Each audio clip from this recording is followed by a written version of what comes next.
Welcome.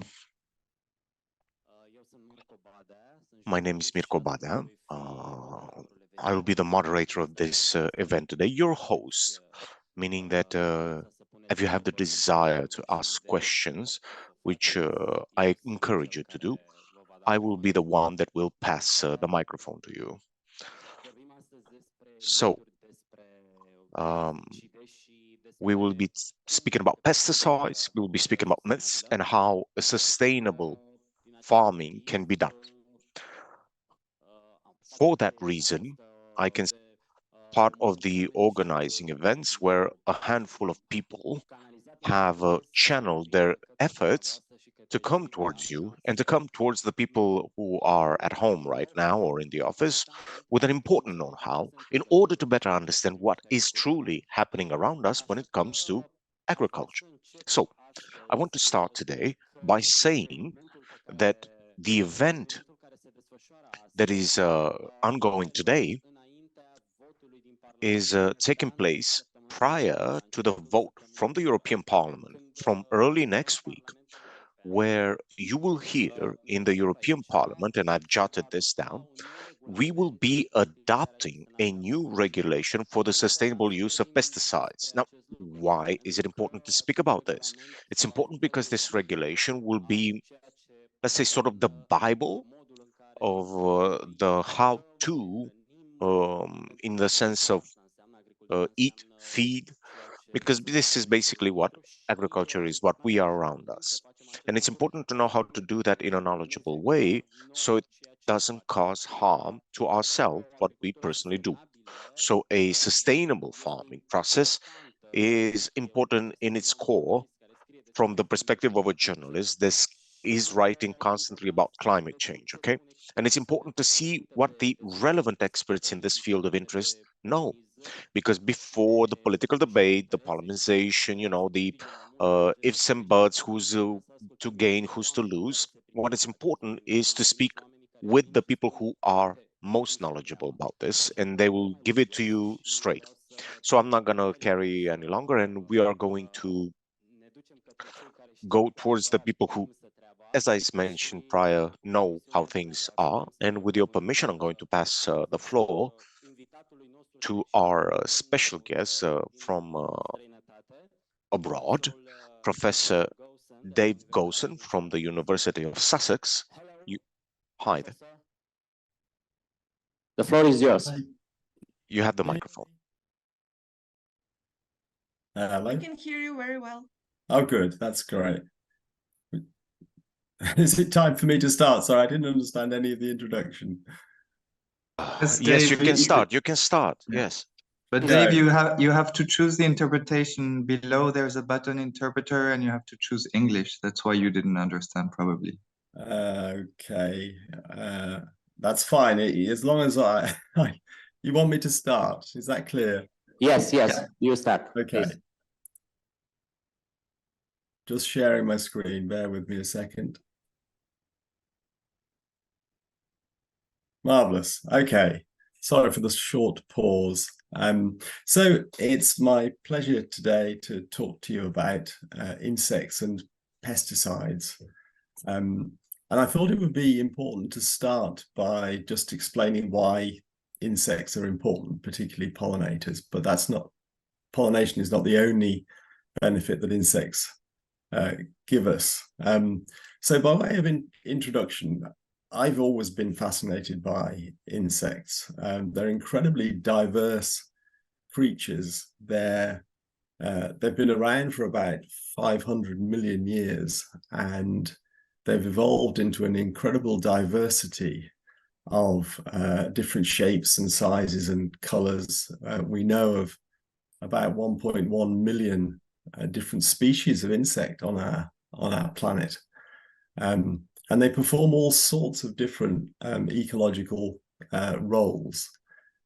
So, for example, they're important as food for many larger creatures, birds, bats, reptiles and amphibians and freshwater fish all feed upon insects. So if insects were to disappear, then all of these creatures would also disappear. But insects aren't just important as food. They perform many other important ecological roles, things like helping to control crop pests, recycling of animal dung and dead leaves and dead bodies and trees and all sorts of organic material. And they help to keep the soil healthy. They distribute seeds. And of course, they're vitally important as pollinators. Many people mistakenly think that pollination is all done by bees. Bees are very important pollinators, and it's important to remember that there are lots of different types of bees, not just honeybees, but many species of wild bee, about 25,000 species of bee that we know of in the world. But then there are many, many other pollinating insects that are also important. Moths, butterflies, flies of different types, beetles and wasps and so on. And between them, they pollinate the flowers of 80% of all the plant species on the planet. So it's impossible to exaggerate how important that is ecologically. And from a human perspective, of course, pollination is vitally important. Roughly 3/4 of the crop varieties that we grow in the world wouldn't give a full harvest, and some of them would produce nothing without being pollinated by insects. So we've become used to our shops being full of produce, all sorts of different produce from different parts of the world. But if one were to take away insect pollinators, then things wouldn't look so good.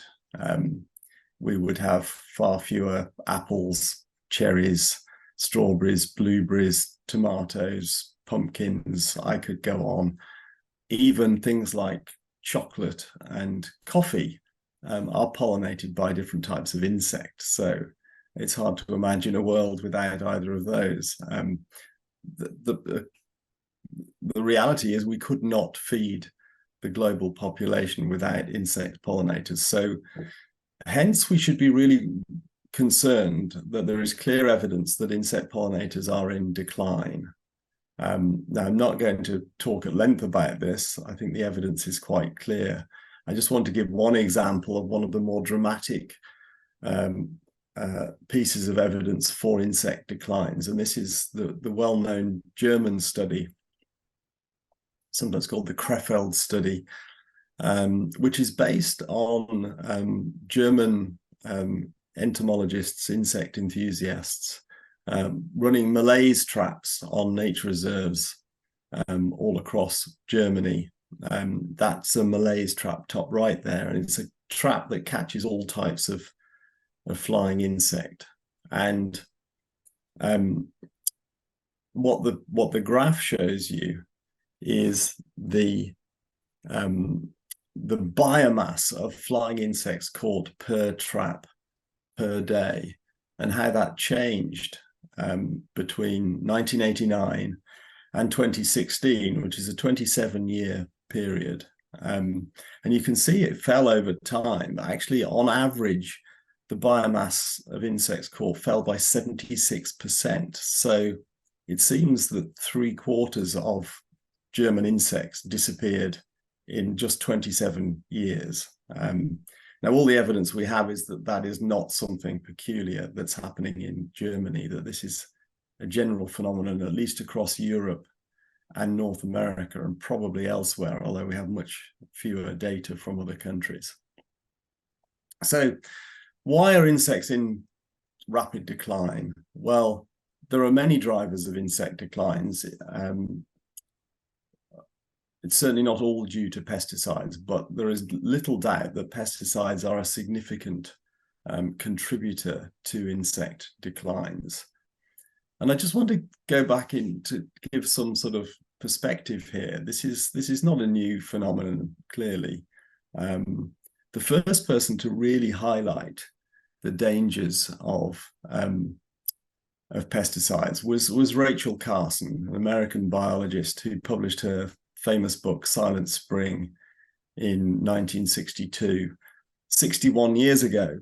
And she explained the harm that pesticides, which at the time were relatively new, they'd been in operation really since the Second World War. So she was writing 20 years later, and she described how pesticide use was poisoning wildlife, poisoning livestock, farm animals and farmers, and causing tremendous ecological damage. And it was very controversial at the time. She was widely criticized by the agrochemical industry for what she said.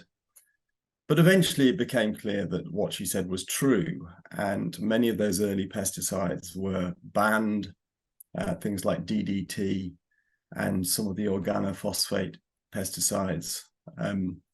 And I think many people concluded that the problem had been solved, that we'd got rid of the bad pesticides and all was well. But actually, I think the situation has got much worse since Rachel Carson's day. And I think she would be horrified if she had lived to see what happened after publication of Silent Spring. Global use of pesticides has continued to climb year on year. We now use globally at least 3 million tons of pesticides annually. And when Rachel Carson wrote Silent Spring, she was in the United States where she was based. There were 37 different pesticides available to farmers, 37. Today in the United States, there are nearly 1,000 different pesticides available to farmers. The figure for the European Union is more like 500, but it's still an awful lot of different chemicals going into the landscape. Anyway, I wanted to focus today on one particular group of pesticides, which are the most controversial ones when it comes to insect declines. And they're a group that I've been doing research on now for more than 10 years. This is the neonicotinoids, a class of insecticides that were invented fairly recently. They were first used in Europe in 1994.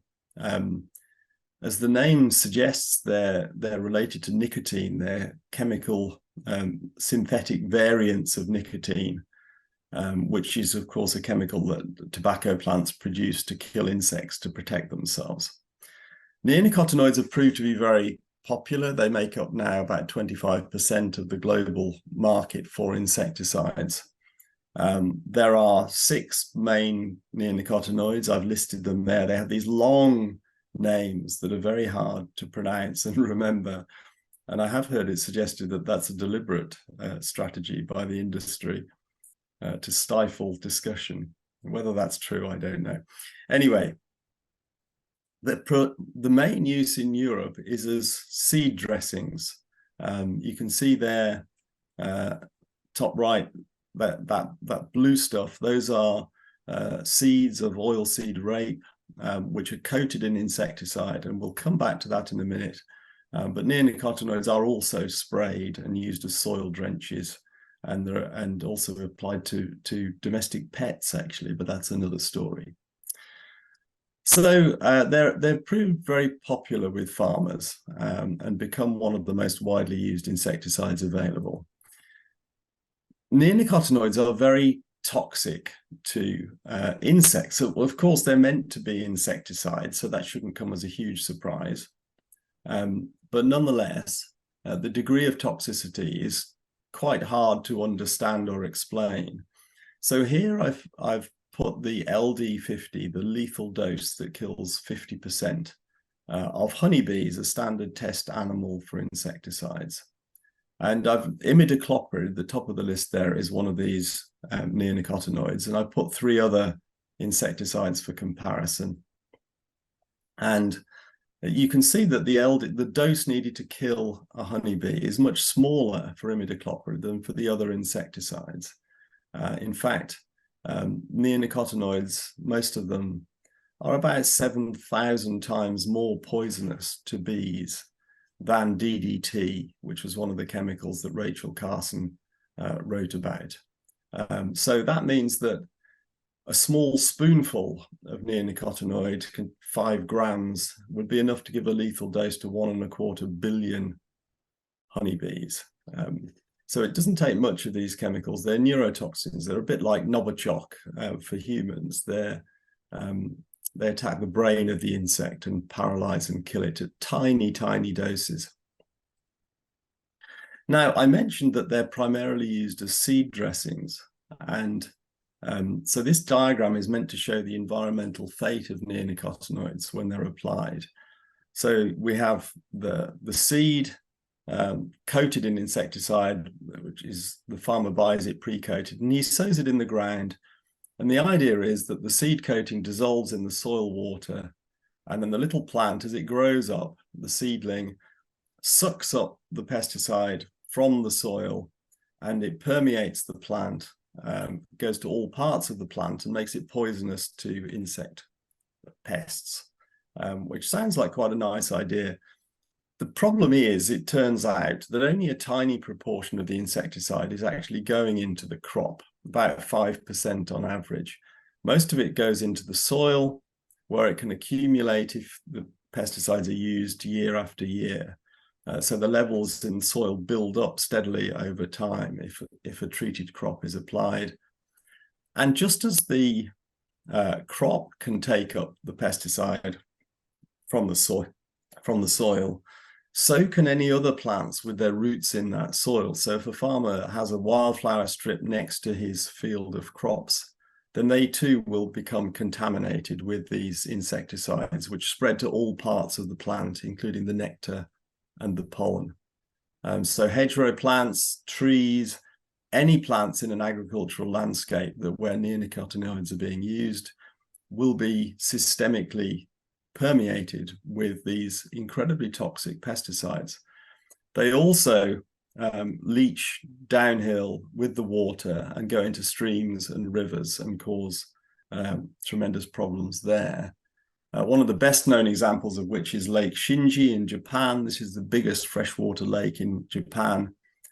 And what this chart shows you is the abundance of zooplankton, little creatures, insects and crustaceans in the lake over time and how it changed. And the big arrow shows you when the Japanese started using neonicotinoids on the rice paddy fields around the lake, and the neonicotinoids got into the water, flowed into the lake, and essentially wiped out the zooplankton, which caused a complete collapse of the fisheries because the fish had nothing to eat.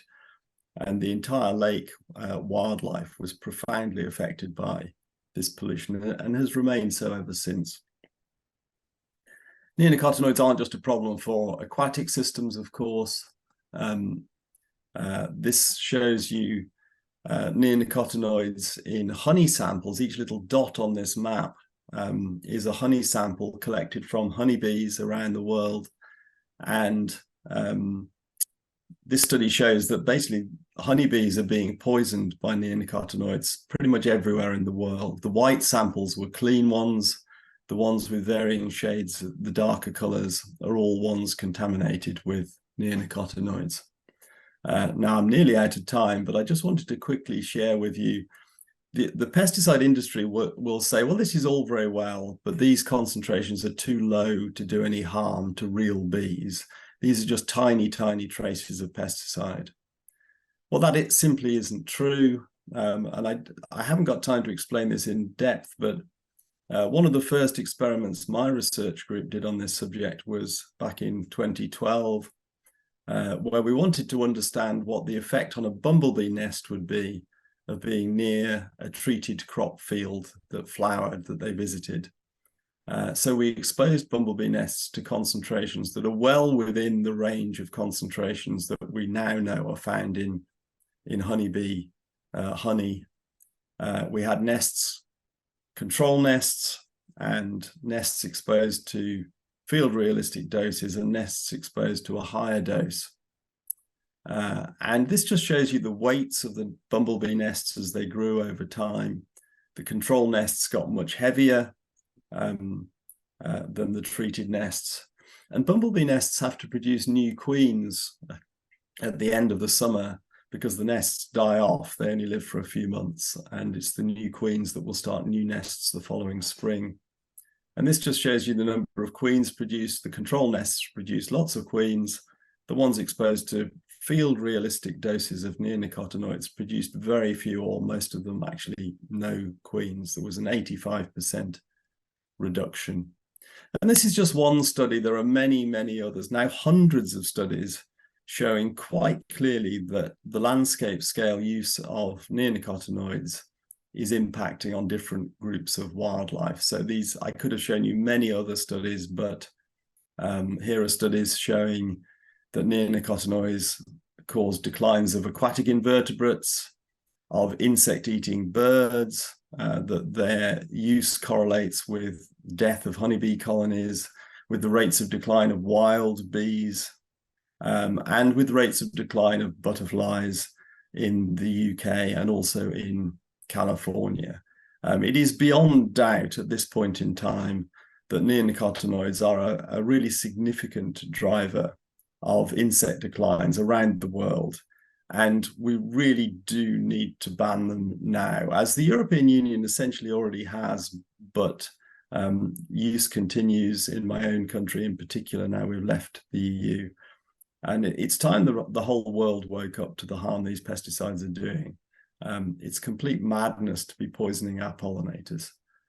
And on that note, I'd better finish. I've overrun slightly. I do apologize. Thank you very much for listening to me.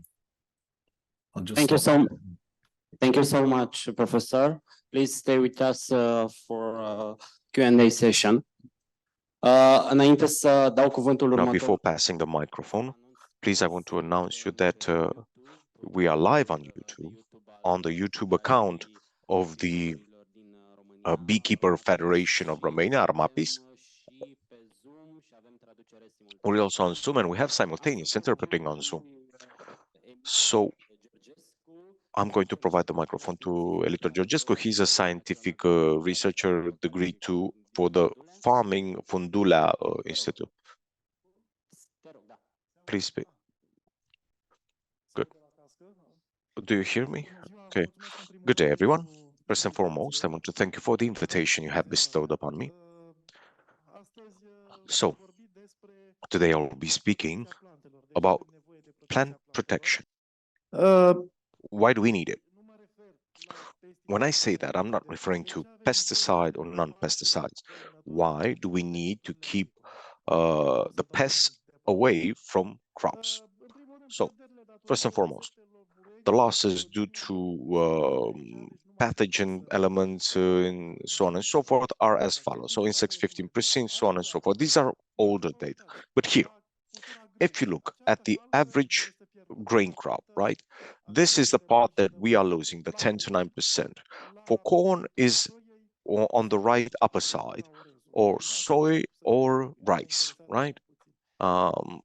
Rice on the left-hand side lower. He moved too fast. So here, another problem is that the insects can come with mycotoxins. What is that? Is denied production, is a negative consequences for human consumers or animal consumers. Now, my main objective, I'm working with the Tanimachus dilaticolis, okay? And why do we look with this specific pest? Well, look at the land in Europe. It's not in France, it's not in Spain, it's not in UK or Germany. Unfortunately, the main world point where they cause harm is actually in Romania. It's in mostly specific in Southeastern Europe and Little Asia. The main part where they have that attack, I think about 1 million corn cultivated and 500,000 sunflower cultivated land is affected. With a red area, you can see it quite well. Now, a research recently in Sibiu has shown that even in Sibiu country, where you see the green area, which was an unfavorable area for them to develop, even here we found it. Then the question is, how did we develop that map? Well, it's an old map, 65 to 1970, okay? The aid of a few hundred specialists. What they do is that they use the field observation and the survey method. And look, this is the total number of localities, 2,695. So out of a total of 2,900 localities in Romania. 5 years they made this study because I can say it's the main corn pest. Unfortunately, it's not just for them, but the corn crop, the attack is very, very dangerous in the first stages of vegetation. If it chews on the plant with the sunflower again, when it starts rising, it's ruining that the crop also, and the crop can look partially or totally destroyed. This is a partially destroyed crop, but can also be a completely destroyed crop. Unfortunately, it attacks grain too. After that, it migrates back to corn. Okay, and this is, for example, an attack on soy plant, on grain plants. Okay, let's say you don't put corn, right? Because there's a request for soy. It attacks the soy plant also. And here's how a soy plant crop can look that's been attacked by the Tanimecus dilaticolis. At the Fondula Institute, we've had ongoing research that has pointed out the reserve, meaning insects per square meters. In the corn structure, it can go to 40 to 70 insects, and then you have sunflower. Now, the big question is, okay, do we do a crop rotation by the book? How can we then turn a profit with the crops? This is a very burning question. And by the way, the economic threshold is for $5 per square meters, but we've seen even 100, 150 insects per square meter, which is quite a lot, even in Dobruja. Most of it is in the south, southeast, west, where you have the corn and sunflower, basically the main areas of favorability of the pest. However, and here, I'm sorry, you cannot see it clearly because it's a drone image. This is a corn that was destroyed after soy crop. So last year it was a soy crop. This is corn now. And you can see what the effect was. So short history. How the chemical treatment has evolved. So we had Duplitox in the powder form, who's more ancient, and the job knew how the white field looked like after we sprayed that powder. Then we went to the Uradan with carbocurant. Okay, Furadan was one of the treatments.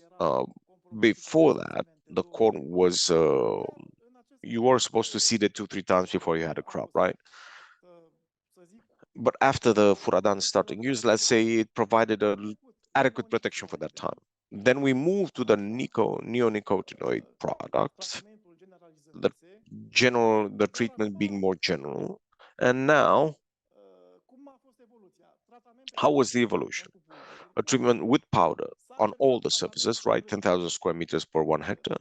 Then we try to second point in stage 2, and this is the quantity of active substance that came per hectare as a result of treating the seed compared with applying it on the entire surface, right? So it was a time evolution. And now, so point 4. What we basically want to do is to evolve to stage 4. But what are we confronted by? In our region, the media for many, many years was included between 10, 11 Celsius. Look at the average temperature in the last years. It's 2 degrees above the average median temperature. Raindrop used to be 570 for our areas in the east. Look what it was last year, 285, the driest year since I came into the business in 1998. So positive abatement, January, February, 4-5 degrees extra compared to the average spot. And look in the summertime how it is. What does it mean to be so much hotter compared to the average? Perfect environmental conditions for the insects. They love the heat. Case study for 2022, the negative abatement of precipitation, except April. Just look how much of a dry season we've had. Of course, we tried biological methods, one of them being Boveria bossiana, which is a mushroom that is an insect killer. Under laboratory conditions, it has done so, but we have a problem in the field. we have a dry season. What do the birds do? They go and attack it. We have worked with the Institute to coordinate for plant protections, to which we are partners, right? Another issue, the seedling crop. I will have in 2 days a presentation for the Institute of Plant Protection. A minor case that's now turning into a major case for the corn crop, okay? This is the attack that the crows do when they attack the corn. This is how it looks from the drone. This is options treated with biological treatment. Unfortunately, were destroyed by the crows. So that's another problem that we're confronted by. And here again, what can we do if we want to evolve when it comes to plant protection, as it is the topic of the conference? On this point, other elements when it comes to pests, we've had a specific testing on corn. They work with it to see if we can get an option with a higher level of tolerance. Research on biological fighting of increasing the trichogram in the laboratory, launching parasites in the field with a high level of efficiency. We raised it in Turta at the Potato Institute. We had very good results, but it's quite expensive, so that method hasn't been used. Here is a slide from the Wageningen University at the European Congress for the entomologists, to see that the relationship with the parasites and pests is quite symbiotic. And here, for example, is Mensala vipula, higher issues that are becoming more and more invasive. Automated monitoring system. This is the last slide. Next, please. Unfortunately, they're very expensive, quite prohibitive prices. Within a research point, it's about €1,000 to rent it out, okay? But this is the future solution in order to have an early detection. The conclusion, if we want to put the plant protection to a higher level, we basically need 10 times more money, 10 times more specialists. As a parallel, the Indra Institute for Farming Research has €1 billion research a year. The entire farming in Romania research is €66 million for all. This is the last slide. Thank you for taking your time, and I hope I didn't go over time.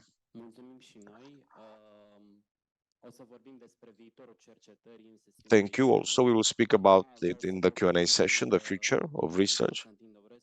I want to pass the microphone to Mr. Constantin Dobrescu, who's representing this today, Ruralis. Please. Romapis, sorry.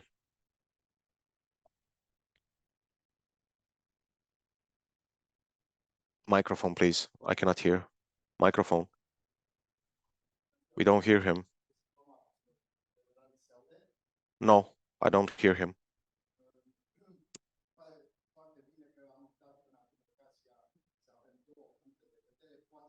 Nu-l aud.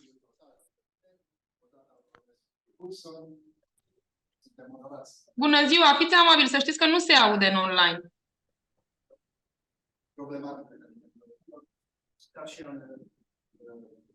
Hand him a hand mic, please.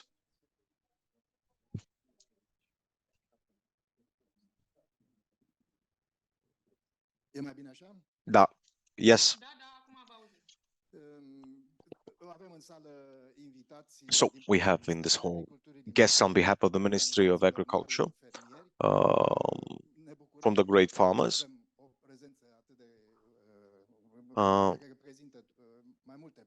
We need, and we're speaking about the representation of several faceted points of this issue, and what we want to prove is that we're open. We're open for the debate that we all want, especially through the Q&A session at the end of this conference. So, I come here as a representative of the beekeepers. Therefore, I will approach the issue of this conference, the myths about pesticides, from our perspective. Why have we used this term, myths? Because in the public space, from the very beginning, for example, of the interdictions to use the neonicotinoids, we have seen statements, public statements, right? which are obviously erroneous. I wouldn't say fake, but mistaken 100%. We have included 12 such myths, and these aren't even all, that we keep hearing quite frequently in the public space. And I wanted to treat two of them in this presentation. So myth number one, okay. The neonicotinoids do not affect bees, and there are no scientific research that will prove the contrary. Well, that's a myth. When the neonicotinoids prohibition came, just a short time later, we've heard a reaction on behalf of the Ministry of Agriculture, which have offered a, as we say in Romania, derogation, right, an exemption. At that time, we have reacted. We found it inadequate, and the first answer that was provided was, that's not true. Neonicotinoids do not affect the bees, and there is no relevant proof of that fact. We did our homework. We posted on our website a list of 300 scientific works referring to neonicotinoids and how it affects the bees. A second exemption a year later came for the neonicotinoids. Again, we addressed the relevant authorities, and the answer that they provide to us was, the neonicotinoids do not affect the bees, and again, you don't have proof. We decided to move forward. This cannot happen. We must prove something. So what we did is that we had decided to even print out dozens of files, each of them representing a work, a relevant scientific paperwork. We put it in 2 large bags, and we took them at the Ministry of Agriculture, and we decided to provide them and get them registered at the ministry, and they went it and they introduced it in the archive. So in the third year, with a third derogation, they said that we don't have any proof and that there is no negative effects of the neonicotinoids on the bees. And obviously, as time flown by, we have seen an evolution of that respective myths. You'll find it with us, sorry. I made a little mistake, technical. There you go. So what we have put here as a, I think it's myth number 3, if I'm not mistaken. And it says like this, oh, it's an evolution, it's an upgrade. Banning the neonicotinoids is not available in our country because the scientific research which is based upon is not done in Romania itself. That was the last explanation that we received. I got that explanation from an opinion former when it comes to that, to whom we have proposed a dialogue. And she said to us that she would agree to do this with some research in the field, just like the previous speaker said, since we are underfinanced in research in Romania, studies on this topic can barely be done. How specifically the pesticides affect the bees. It doesn't compare what they say with the tons of evidence that we have there. Starting from this point, which are clearly lies, we can discuss the myths from our list and the other ones, because there's a lot of them. So I'll hold here, and what I want to do, and here you need to help me because I always press what's wrong. We don't press, okay. Okay, thank you for that. Please. I want to add something. If you can put the last slide.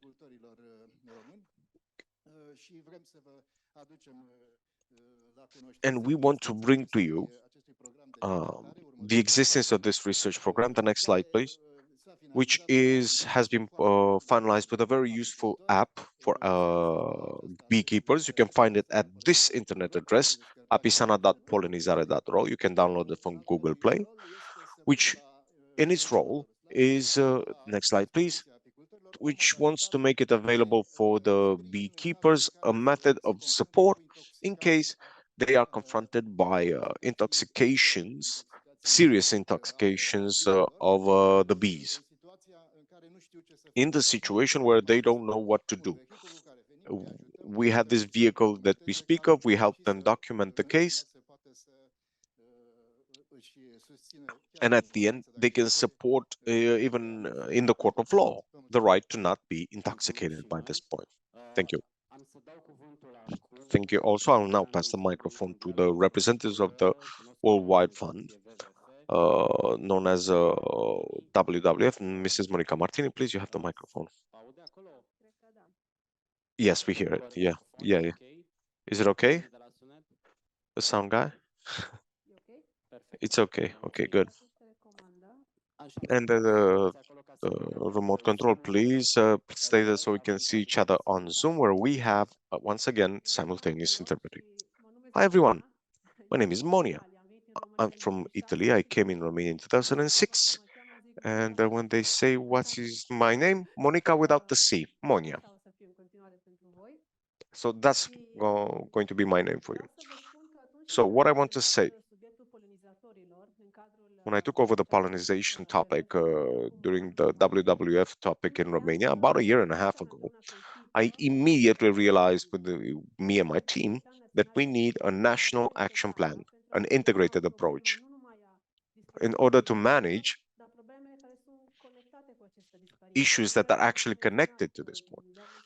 And some of those issues have been mentioned by my previous speaker, and I wanted to see them in an integrated fashion. So, as it was mentioned previously, it's clear we have a decline, right? And this is why we need this national plan for pollinizers. This is the result of a research, of a 2006 research for the platform called IBPS, which shows that at the worldwide level, there's an issue with that point. Now, if we go and break it down to what's happening in Europe, the NINA study, we did a comparison between the 2006 study and a study that we did within a project, which is called Be Active from 2022, which shows how this decline is increasing. And here you have the data from Europe, which is based on the red list of endangered, critically endangered species. And in comparison between the 2006 and the study that we did in a partnership, the Norwegian Institute for Nature Research, NINA, clearly shows us that there just isn't enough data for all the species. It's clear that we don't have enough data to see the truly encompassing disaster of what we know today. But when we look,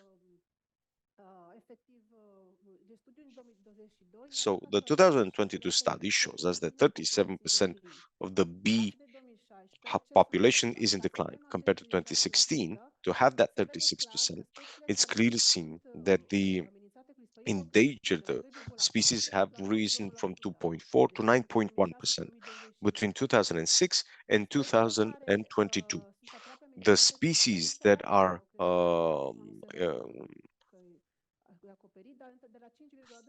they went from 5.2 to 5.4, although you cannot see it. What does that mean? It means that overall, the species that have a minor preoccupation in actuality are also getting lower. The same butterfly. The most recent study shows that 31% of the butterfly population have declining populations. The same. Look at what's taking place at the endangered species. It went from 3 to 9%. Speaking of Europe here, okay? And what's really interesting here, to have this point, the percentage of species that don't represent a problem has been reduced also. In Romania, 41% are Romania is hosting 41% of all the butterfly species in the EU. So this is a major preoccupation for Romania particularly. So this study that we provided is going beyond the 2006 study. And it shows that it's not just the butterflies and the bees, but other species like the that are pollinators that have a heightened risk of disappearance, which is quite high. Okay, it's clear that we cannot, it's clear that we have a problem. So the question is, are we going to do something about it or not? Okay. Before that, I kept hearing, oh, I'm a little scared or not. No. We cannot negate it. This is another chance that shows you the grassland butterflies population index. This is a study between 1990 and 2017. Again, 39% decline. Here, although it's not quite visible, if the decline is increasing, why should we do something? Well, the benefits are dropping, right? Dave mentioned that on the production side in his first presentation. Out of 100 crops that, let's say, represent 90% of food security, food products at the worldwide stage, of these, 71 are dependent on pollination, related to another role that the pollinators have. They maintain the welfare of the ecosystem. They have an important role in the reproduction cycle of wild plants. And these wild plants, as they feed, are being fed to many domestical animals. For example, the milk products, everything. Those of them are the result of pollinators, in my view. So infinite benefits in between the brackets, even products that are related to health, pollen, bee wax, and I had, for example, medical issue that I resolved it with bee products, clothes, beauty products. So it shows us just how dependent we are on that key point in the chain. And if they keep disappearing, these benefits and end shelf and end customer products are going to be affected. But here it's interesting. Going back to what we mentioned, why the National Action Plan? Why a National Action Plan for the pollinizer? Because as it was previously mentioned, the main causes that lead to this decline are mainly pertaining to a human activity. And they pertain to climate change, land use, land management, land use change. For example, when the grassland moves to farmland, and then it's farmed in an intensive manner. These are our decisions. The same, using the pesticides, the manner in which we use that. So it's several points. If you look at these arrows, they are interconnected with one another. If, for example, you lose the pollinizer, I'm going to ask you in 2 minutes, please, to complete. So basically, we have a lot of influence on this production. Everything is interconnected. So we need to address the authorities with a national action plan. We need to correlate all of these points. So one of the myths that Mr. Dudescu mentioned earlier came to mind. It's two. We have a high diversity and we don't need to do a lot to protect it. No. We have to contribute, and we can contribute to this ecological transition, which is happening now or should be happening now. The main problem in Romania is this lack of data, real data. I've seen that in the last year and a half, which, because some data exists, but it's not a systemized data system, okay?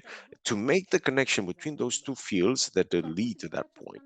So what are the benefits for this National Action Plan? Please, 2 minutes, please, 2 minutes. So because it would allow a serious integrated approach in the public policies. It would be worth it because we need to know how to make public policies. We need an integrated approach to take the relevant decisions. We need funds for these studies that lead to data collection and the monetization of the conservation states of the pollinators, because they become an indicator of good governance. If they're okay, we did our public policies well. This aspect is crucial. And last but not least, because we can train the needed experts through adequate national programs, educational programs. We need experts to see what's happening with certain species. I spoke with the Epidemiological Society of Romania, and we don't have experts for all sorts of species. And what they mentioned, we need money, study for the management of this point. We can add that to the slide. And all of that, we've discussed it for the past year, more than a year and a half, together with this national initiative group for pollinized and agroecology, which is about 14 organizations. Romania and Ruralis is there too. And we're discussing about these issues and this national plan and how it should look. And this is the last slide.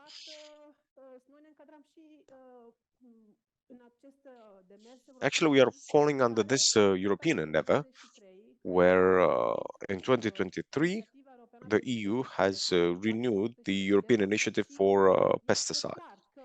It's clear we need each member state to have this at the national level. So they're confirming the conclusion that we reached. It leads to all of these objectives. And here is basically my concluding message. We need a connection between science and public policy. And here we need a far more frequent and consistent dialogue together with the other authorities, particularly the Ministry of Agriculture and the Ministry of Environment, to have this national action plan valid, to have both conservation in terms of benefits and life quality that we all desire. Thank you also. I want to pass the microphone to the Ruralis representative, Anca Ramona Dumicioiu.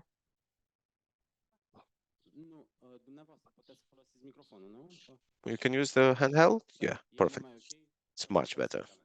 You can look in the camera. Thank you. I haven't prepared the PowerPoint presentation, sorry. I'll be relatively brief. I'm here to present the point of view of the small producers. I represent the Ruralis Association, small producers and peasant producers, 20,000 members in the whole country. And I want to mention to you the undemocratic process of the decisions that Romania has been taking as time flowed by with results to pesticides, the undemocratic way in which Romania managed to position itself at the European level against the environmental conditions. And of course, I'm going to speak about associated myths, which are based when it comes to pesticide support. It's about the Ministry of Agriculture, which pretends that the Romanian farmers need pesticide, that they cannot do it without pesticide. Also, the fact that she needs to move. I can't hear.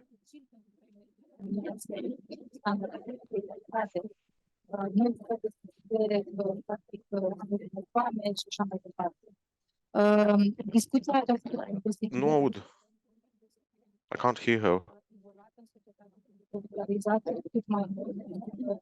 Ea înseamnă producție de hrană, înseamnă ceva care ne privește pe toți și toți cetățenii din țara asta ar trebui despre securitatea, despre hrana noastră, cea de Can't hear her. La aceste minuturi. Vreau să vă explic că agricultura nu este un monolit. Nu există un singur model agricol. Noi suntem norocoși că... There isn't just an farming model. We don't have... No, I'm sorry. The quality is very poor now. I don't know why. She needs to move. De persoane care sunt active în agricultură, fermieri industriali și avem agricultura țărănească. We have the ecological farming, the family farming, which is practiced at the middle class, which is practiced by the overwhelming majority of the active people in the farming sector. We have a material that has been prepared behind you with some statistical data, which proves just how important Romanian peasants are in Romania.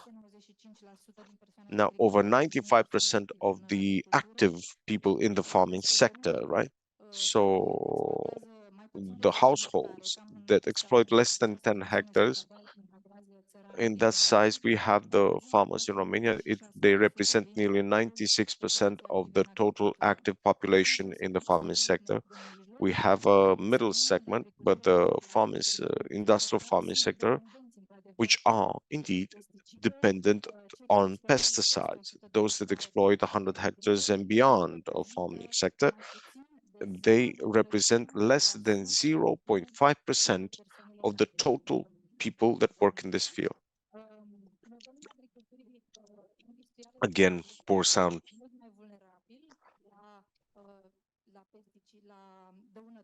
It's much more vulnerable when it comes to the unsustainable monocrops, excessive use of pesticides for the medium and long environment. Sorry, I can't translate what I cannot hear.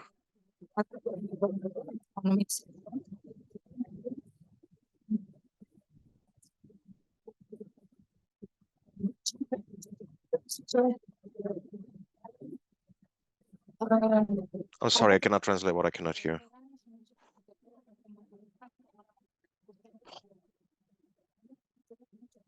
Mă scuzați că intervin, nu se aude absolut nimic în online.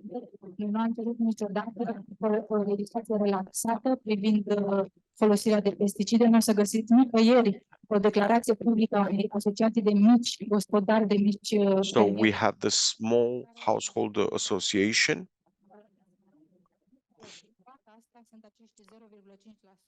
We have this 0.5% of these farmers in Romania. I apologize.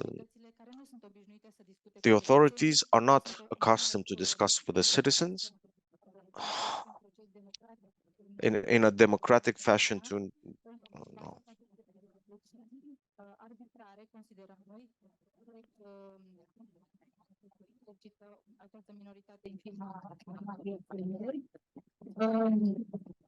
Agricultura se poate face fără reducerea drastică a pesticidelor. Agricultura țărănească dovedește lucrul ăsta. Se folosesc pesticide. The peasants, when they use farming, they use pesticide too, but they use it in a far more sustainable way compared to the industrial scale. So again, we are confronted by myths, right, which are being propagated by the industry. Those myths say that the small producers do not know how to use the adequate dosage of the pesticide.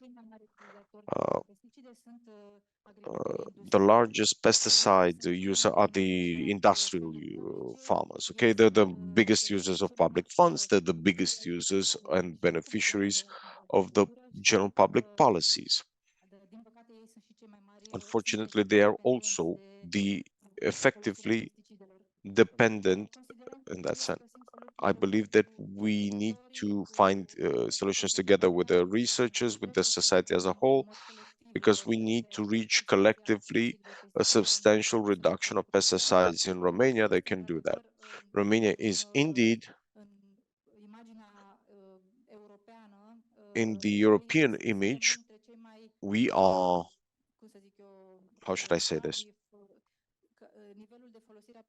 The level of pesticide usage in Romania is actually not the largest in the European Union, but that is due to the peasant, is due to the small users, which are using much smaller quantity first and foremost because they cannot afford it. And I don't know if it's a bug, an insect that is affecting the sound, but it's crazy. I cannot translate, sorry.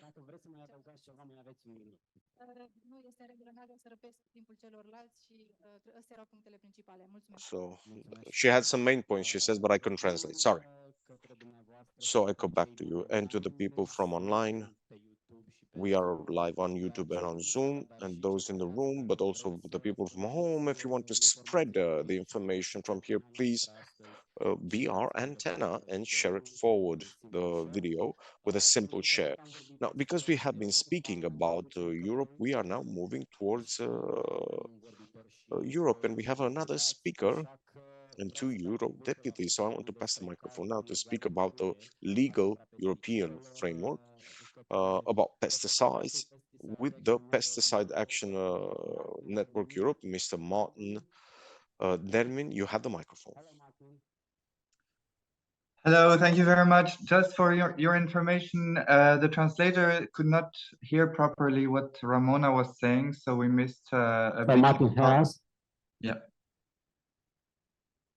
So we missed a big part of what Ramona said, just for your information for the next speakers. So yeah, I'm trying to, my name is Martin Dermine. I'm the director of the Pesticide Action Network Europe, which is an NGO working to replace pesticides by environmental friendly alternatives at EU level. I wish to thank our partners in co-organizing this event. I think it is very important to have active organizations in Romania to fight pesticides and the illegal use of pesticides. So at EU level, let's say we have indeed one of the most strict regulatory framework for pesticides in the world. It plans that we have to give a high level of protection for health and the environment, and that no harm is allowed. It also says very clearly that citizens' health and the environment have priority on agricultural productions. It is a two-phase implementation. First, the active substances, for instance, glyphosate or imidacloprid, are approved at EU level. There is an evaluation by the European Food Safety Authority, EFSA, and then the Commission and member states decide. Then, and this is where it becomes a bit more complicated, unfortunately, is that at member states level, there is usually a poor implementation of the law, as the member states are in charge of authorizing the pesticide, meaning the active substance, plus all the coformulants that lead to, for instance, Roundup herbicides. And the reason is that even if the law says we give priority to health and in the environment, in most member states, it is the ministries of agriculture, or maybe the ministries of intensive agriculture, we could say, that are in charge of pesticide authorizations. There we observe a very strong lobby work, a very efficient lobby work, collusion with many public servants and politicians. There is a poor transparency in the decision-making and a very little priority given to enforce the rules. Also, another issues we see in many member states, and again, for this, I wanted to praise the action from our partners today, is that national NGOs are not very well funded, but they, of course, do their best to improve the situation. Now, pesticides need to be authorized at national level by law. They need to be evaluated, but there is a system in the EU that allows for derogations. Derogations can be given in case of emergency, when there is a high risk for the crop, and that the harvest might be strongly damaged, but you can give it only where no alternative exists, and it must be given exceptionally. So it cannot be given every year. There are some positive examples. For instance, Luxembourg decided politically that they would give derogations only to biocontrol pesticides, so the alternatives, the safe alternatives to chemical pesticides. But there are many, unfortunately, negative examples, like the case here in Romania with neonicotinoids derogations, but also derogations given to highly toxic pesticides such as diquat or chloropicrin, which is still quite frequent. And Europe has been working on this for now more than 10 years with a lot of lobby work and also legal actions. So now to come to the neonics, it's a never-ending saga. They were first approved in the 90s. And to go a bit faster, because I see we're behind schedule, in 2013, we had the first partial derogations on neonics, and they were banned on all bee-attractive crops in the EU. Directly, many member states gave derogations, and in particular, Romania, that systematically every year gave derogations for its major crops, such as maize, sunflower, or oilseed rape. In 2018, we fortunately had a full ban on neonicotinoids in the EU. But since then, we observed that member states kept giving derogations year after year. So, and Europe was of the opinion that it is not aligned with the rules to give derogations to a pesticides that has been officially banned in the EU, because it means that you favor industrial agriculture over health and the environment. So in 2019, when Belgium gave a derogation for the use of neonics on sugar beet, Pan-Europe and one of its members, Nature et Progrès Belgium, attacked the Belgian state before an administrative court. And we also asked the court to send prejudicial questions to the Court of Justice of the EU, so that the EU court would set the limits, set a stricter frame to explain how this Article 53 on derogations can or cannot be used. In 2023, in January, we had the answer from the court, who was very clear. They said, no derogation can be given to neonicotinoid seed treatment. And they also explained that if you give a derogation to a pesticide that was banned in the EU, it means that you go against the law. So basically, no derogation can be given to any pesticide that is banned in the EU. European Commission now is revising its guidance document on derogations to adapt it to the new information. Since the beginning of these first restrictions 10 years ago on neonicotinoids, it is very clear that there is a love story between Romania and neonicotinoids. As I said, Romania gave continuous derogations on neonics, and they were always justifying it based on economic reasons, that they give priority to export profits, that a big source of revenue for their not the most important number of farmers, like Ramona just said, but for the big landowners is export of major crops such as corn, maize, sunflower, rapeseed oil. And Romanian government was also saying, oh, but we could do crop rotation, but it's basically impossible because 1/3 of Romanian land is covered with maize and sunflower, and both crops are highly susceptible to the pest that was already discussed by Mr. Georgescu, Tanimecus dilaticolis. No space for crop rotation, I'm sorry, so we're using an EU-banned pesticide. I think it is really a big misunderstanding of what a ban is and also of what integrated pest management is. In the EU, since 2014, farmers are obliged to use integrated pest management, which means crop rotations and other alternatives to avoid the use of pesticides. And what we observe is the government is favoring farmers who do not respect the law and say that there is no alternative. But in 2018, the EFSA, the European Food Safety Authority, concluded that alternatives to the use of neonicotinoids in Romania exist, and that Romania was wrong to give a whole series of derogations in the year they evaluated in 2017. So the Commission sent a warning to Romania and told them not to renew the derogations.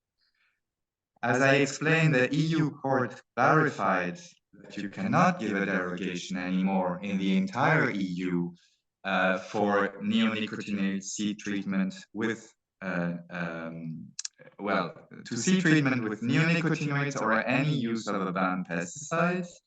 This ruling has to be implemented immediately, meaning that since last January 2023, Romania and any EU member state is not entitled to provide such a derogation. Sorry, Martin, please, the closing intervention for 2 and yes. for 3 minutes. Okay, so I think I made my point here. The last thing I wanted to say is that Romania acts against EU rules, but also against Romanian citizens' will.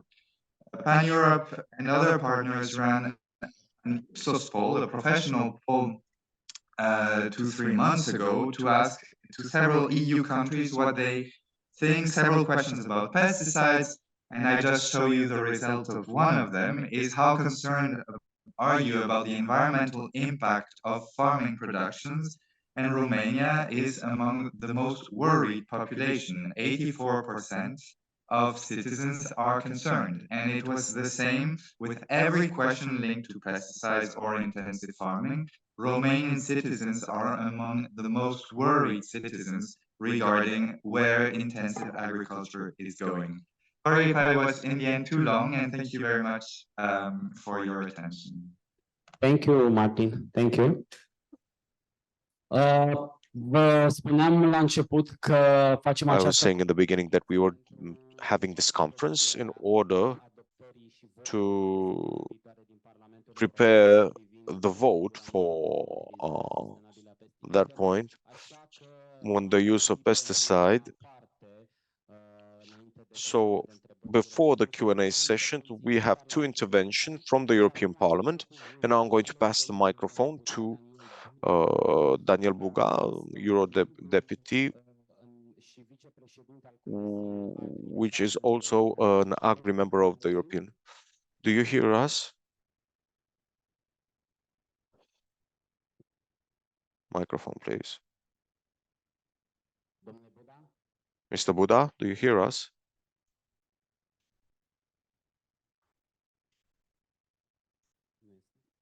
Mr. Buda is not there. If Mr. Buda is not here, I'm prepared to enter. Very good then. So we'll do a trade between the two. We have Mr. Nicu Ștefăniță. Good morning to you. Mr. Ștefăniță is a member in the Envy Commission. He's here as a sole representative of the European Green family. From the European Parliament, you have the microphone until we have Mr. Buda. Thank you. Sorry about that. First and foremost, I want to make sure that we hear each other well, because in the online it was pretty poor, the sound. I agree. I concur. My name is Nicu Ștefăniță. I'm independent in Romania, and I'm members of the Greens in the European family. I could say I'm perhaps one of the greatest supporters of the Green Deal policies, of the Green Deal plan. From this point, from 2019, we need this plan. We need these resources. I told Mr. Ludovic Orban, we shouldn't fight it as the consign, the European consign was. We should have supported the European plan on this. Is going to happen whether we like it or not, and Romania should be gaining from this and not for ostentatiously fighting this. First and foremost, I want to say hi to Ruralis, ROMAPIS, all of the representatives there. I'm very close to this organization. I want to use this opportunity, not just as a member of the MP in the Commission, which frequently is voting against different pesticides or GMOs or other issues like this, but as an ally with a good acknowledgement in the Parliament and an equal influence. I want to say that when it comes to the law of redoing nature, we had a good lobby about that. I want to thank the associations, including Ruralis, ROMAPIS, because we did all these letters towards the parliamentarians, towards the government. I want to thank them for that. They had this natural sense that the Romanian farming sector is not the monolith that Bucharest claims it is, and that we only have 2-3 players, you know, the big island in Brăila, which determines the entire agriculture family. No, small-scale farmers are also included. They produce quality, they produce good food, produce which city dwellers are quite interested in, and you can get a very good added value to that. To me, that's a point of support, including with larger subsidies, by limiting the subsidies also for the large producers, large landowners, because otherwise there would be a highly brutal competitions and premiums for quality. Albine, de exemplu, în chestiunea albinelor m-am implicat foarte mult. Speaking of bees, I've been heavily involved in that side. Actually, ROMAPIS next week is coming to Brussels, and I will be participating to one of their events. You should know that when there's an exemption to the rule, the rule is gone. If we keep providing all of these toxic substances that are farming bees and many other insects that are part of the biodiversity, what we call natura, but which we are a part of, there's a decision of the European Court of Justice from January 31st this year, which clearly states, at the pressure of some small farmers from Belgium, which are sugar beet farmers, they went to the European Court of Justice and said, this is affecting the production, all of the derogations, all of the exemption from pesticide. And if my country keeps asking that, and we're in top 4 of the exemption countries, 16 yearly, then what do we do? If the exemption becomes the rule, what's the relevance of the rule? I'm firmly against the exemptions for neonicotinoids because the entire ecosystem and the entire plant life, even our life, is dependent on these insects and particularly bees. So I'm here. I'm standing strong against all these uses of labeling, for example, what we call the breakfast directive, where we need to stop the inflow of products from China, which are poor quality honey, which is then mixed with a bit of honey from our country or other European countries, and you put the European label on, which is absolutely not normal. We need to become aware that nature is our great wealth, that the natural products are in it of itself is like that, and I see a growing appetite for that. We have an issue because we're in the Black Friday age. Access to supermarkets, access that is strictly controlled, according to me, by some networks of distributors, because they get from certain members of your kind, which produce quality. I get complaints that they have no room to get into the large hypermarkets, and poor quality merchandise goes into the merchandise, even though they have the same price as their natural and that is of higher quality. And I think that's scandalous. And I think the Competition Council should have a better look at that. We find quite a lot of examples where the price criteria is no longer relevant. You have milk producers who come from local points that get a better price than some foreignly imported points, and that has political implications. It provides fuel to people, to extremists in Romania, to say, oh, Romanian quality is not respected. I wish we had a rational voice in that direction, a rational voice that is also knowledgeable, not just skeptical and hateful, but also rational, who can see things in a balanced way and say, yes,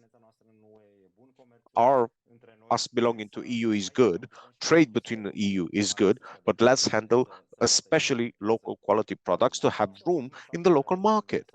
This is basically my message. I could speak more about my work when it comes to health.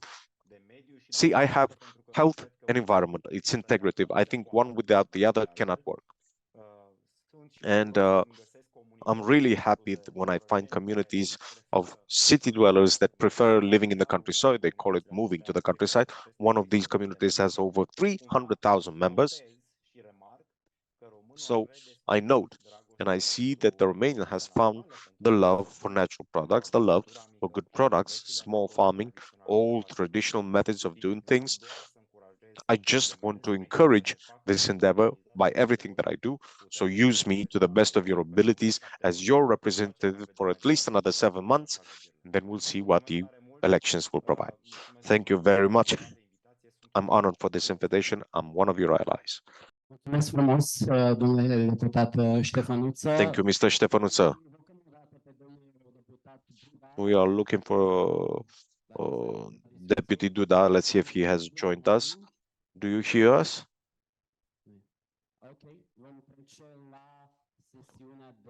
So we'll move towards the Q&A session. Let's see if anybody in the hall has some rooms. I see some questions, and I'll try to first pass the microphone to these questions. There's a Professor Golsan question, and then I will move towards the hall. Professor Golsan, I have a question for you. Dave, there's a question for you. To agreement to the international scientific community regarding the effect of pesticides on biodiversity and agriculture. Sorry, sound issues here. Was that a question? Yes. What is currently the agreement in What the is current? international scientific community regarding the effect of pesticide on biodiversity and agriculture? There is absolutely undeniable evidence that pesticides globally are having profound impacts on the environment, not just on pollinators, but on soil health, which is, I think we're all beginning to realize, vitally important for sustainable agriculture. I mentioned how neonicotinoids accumulate in soil if they're used every year. Recent evidence shows that, for example, glyphosate, which is the most widely used pesticide in the world, is highly toxic to soil fungi, which are really vital to soil health. Those are just a couple of examples, but there is so much literature available on this. It's really ridiculous to try to deny that pesticides are impacting on the environment.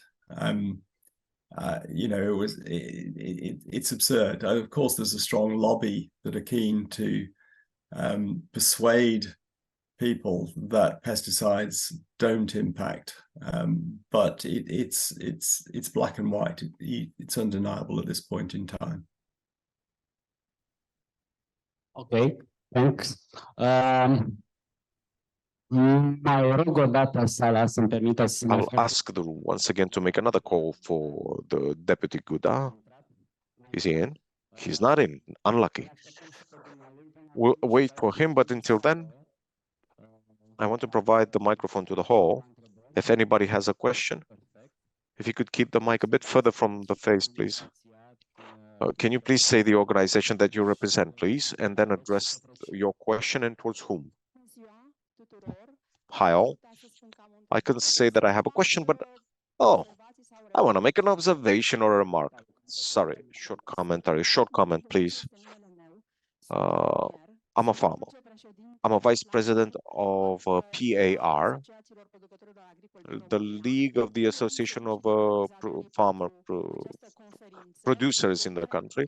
I congratulate the organizers for this conference, and I want to make a mention from the very beginning.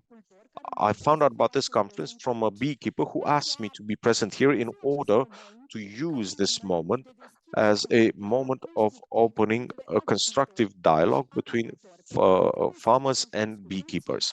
We all have to be aware you cannot do farming without beekeeping and vice versa. We've talked a lot here today. There's a lot of issues that I want to raise, but we don't have the time. So, one thing I want to be mentioned here, pesticides are the medicine of the plant. It's not a myth. Just like the animal world has medicine and we treat animal disease, and this is what veterinarian doctors do. Just like human society is using vaccines and medicine in order to treat the disease, this is how the vegetable world, the agronome engineer, horticulturist, is in fact the doctor of the world doctor. For this point, this love between the neonicotinoids and Romania is what Mr. Dr. Georgescu mentioned earlier. Heaven on earth is in the basin of the Black Sea, and there's nothing we can do for that pest there. What I want is to be able to have a dialogue both with ROMAPIS and Ruralis to the point that we can find both in the public space to not have this position that we carry, because Romania will always need the neonicotinoids up until the point where the chemical industry will be able to put on the market equally efficient products. Otherwise, the 2.5 million hectares of corn and 1 million cultivated by sunflower will disappear.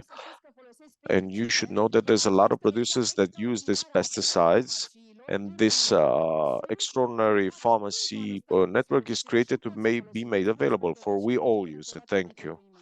And congrats for the event. That was lovely. Audience questions? Do we have any question? In the front, yeah, in the back, yeah, let's see. Thank you.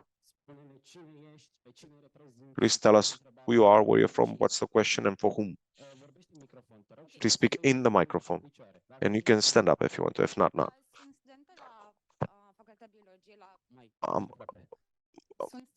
I'm a student at the Biology University for Ecology and Environmental Protection. I'd have several questions, actually. First, I'd like to address the question to Mr. Emil Georgescu, which has presented a map from the 60s related to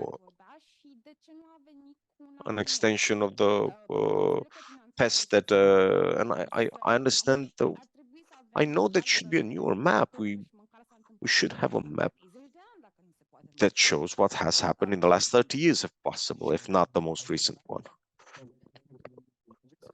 No, I cannot translate. I don't know what he said. If there's any data related to the explosion of growth in the pests and the neocons being used. Okay, it seems that we have Mr. Buddha with us. Sorry, the sound is very poor in the hall there. And it's providing the microphone to Mr. Buddha. Much better sound, good. First and foremost, I want to apologize for being late. First and foremost, I want to congratulate you for this debate, which is quite important, and I would say with major implications. We are in, when it comes to pesticides on the farming sector, we need basically a viable mechanism, not just to keep the pollinating population, but to actually increase the pollination population. We cannot speak about a sustainable and durable farming sector without the pollinizer, okay? We start from what we speak about when it comes to this topic.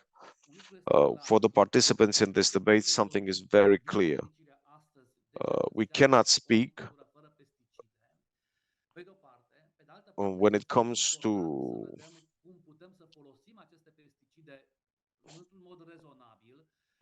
how can we use them in a reasonable way when it comes to the bee population and other pollinators. And here, I'd put a focus on it comes to continuing and intensifying the research project in this field of interest in order to identify new methods to combat the pests and the disease. However, for us, this is the great issue. The academia itself is hoping to do this and to be an integrative part in this effort in order to identify alternative measures in order to protect the crops. Now, starting from this point, the following reality.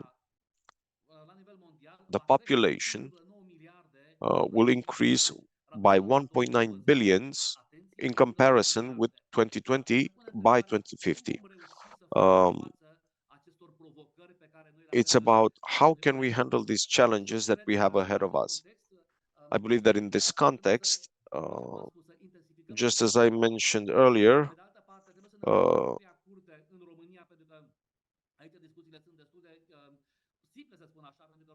this is when it comes to the quantity that is being delivered, for example, by comparison to 8,000 grams used, right, per hectare. when it comes to the farming sector issues in this context, we have to see genuinely what are the steps to be done. But as I mentioned earlier, the great challenge is actually related by these what we call alternative methods. We're speaking about farming without using pesticides and chemical pesticides. It's almost impossible. The natural question about this is when it comes to this, when it comes to this area, when it comes to this point, when it comes to the farming sector, on that side, I have to say this. We should be moving a step forward when it comes to supporting and these plants that we have to protect. At the European point, we are not using the farming mechanism in order to provide the honey producing plants for them, okay, for the honeybees, in particular honeybees, honey plants. So I believe that we have to see how we can do to bring a balance between the farmers and the farming sector. Currently in Romania, to be quite clear, there is an increase in the number of bee families compared to the EU average. If I'm not mistaken, according to the most recent data, we are the second in Europe in number of family bees. So we can have an increase of the farming sector in a way that we do not endanger neither the farming sector. Because in the end, you see, I've been to France.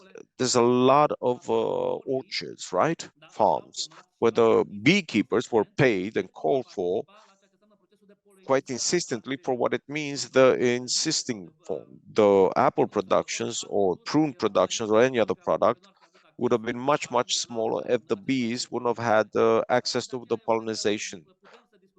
I think we can discuss about the coexistence of these sectors, both the farming sector and the beekeeping sector.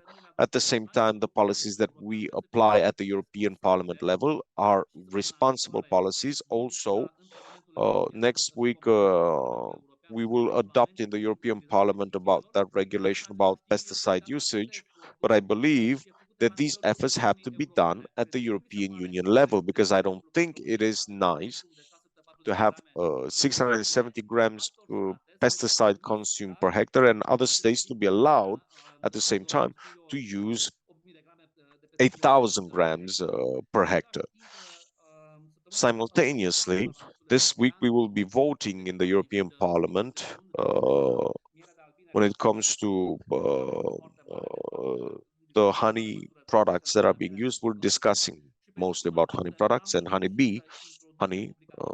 We decided to reduce on the labeling for honey to be put the countries of provenance, of origins, with the percentages if it's a mix of honey. We know very well, and here, of course, it's a very serious issue that has to be solved by the states when it comes to honey imports from Ukraine and China, which is basically falsified honey.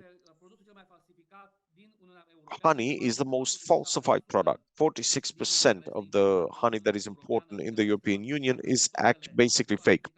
The falsification methods are very high tech. It's quite complex to try to identify all these samples. But in the end, I think that everything that means awareness of public awareness in that sense is going to be something that we will put in the sector of predictability. One on top of the others, and I would conclude this intervention. We have, all of us, the possibility to find those mechanisms together with the academia, the research. I put a lot of focus on research.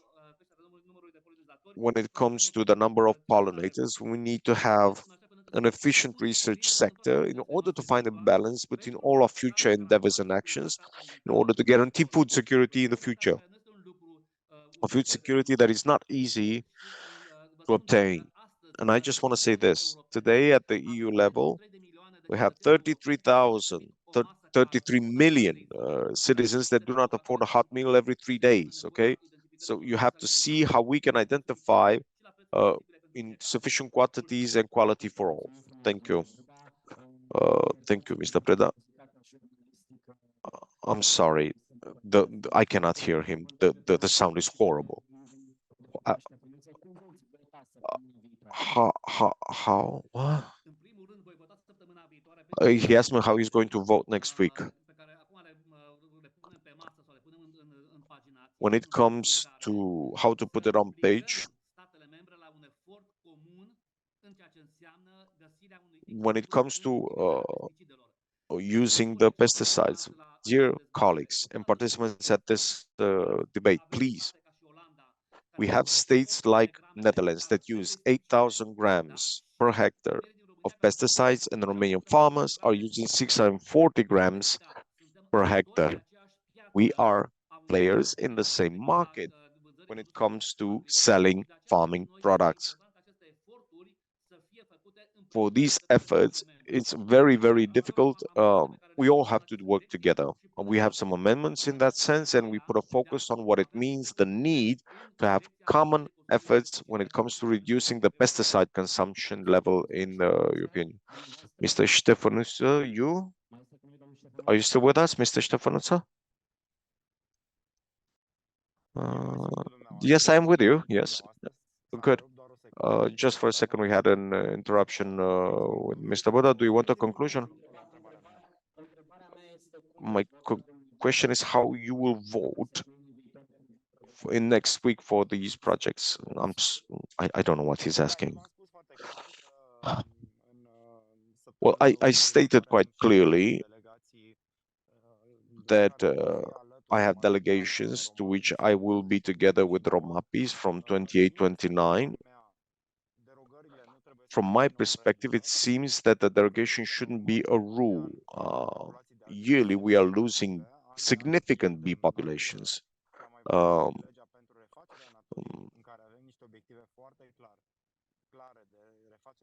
Maybe because we have my vote is predictable in that sense. And to support them.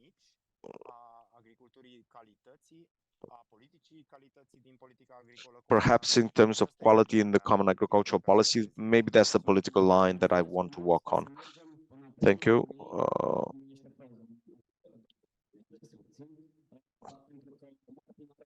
I'm sorry, I cannot translate what I cannot hear. I'm so sorry.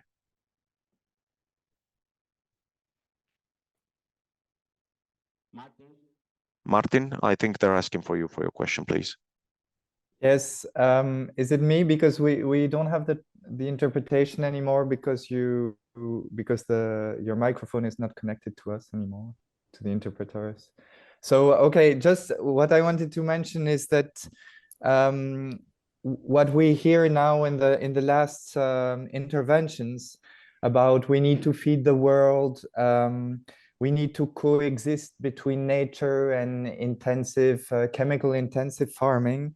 I wanted to say that first, this rhetoric, we hear it since the Green Revolution, since the 60s, 70s, that intensive farming, chemicals, GMOs will help feeding the world, will alleviate hunger in the world. But the evidence is the contrary, that it's not alleviating anything, that it leads to a disaster in terms of the collapse of biodiversity, soil erosion. We're losing agricultural land. Farmers are themselves becoming sick. We have more and more scientific studies pointing at that. The number of hives might indeed be increasing in statistics in some countries, but it does not prevent honeybee colonies from dying over the winter, and then beekeepers need to multiply them. This is one thing. The second thing is that the scientific evidence on the collapse of wild pollinators, wild bees, is very clear. They are reducing. The data we have is that there is less and less wild pollinators, And farmers will rely in the end only on one species of pollinators, which is also very problematic. So, well, the rhetoric we hear here is exactly the same as we can hear at EU level, but there is another way, and I think it's really important to make it very clear here, is that agroecology, the knowledge on alternatives to pesticides, is now huge. And you may have a specific pest. Well, first of all, it's not only specific to Romania. Tanimecus dilaticolis, as we saw on the map, it's also linked to your neighboring countries. But I think also the solution comes from inside. In Romania, you have organic farmers who produce the crops that are susceptible to this pest. They just implement a crop rotation, a long-term crop rotation, and have less intensive practices, and also help rebuilding biodiversity in soils and in their farms. So this is really important to say. I think a lot of the things we hear now in the last interventions are the same as we hear from the pesticide industry, with whom they work hand in hand.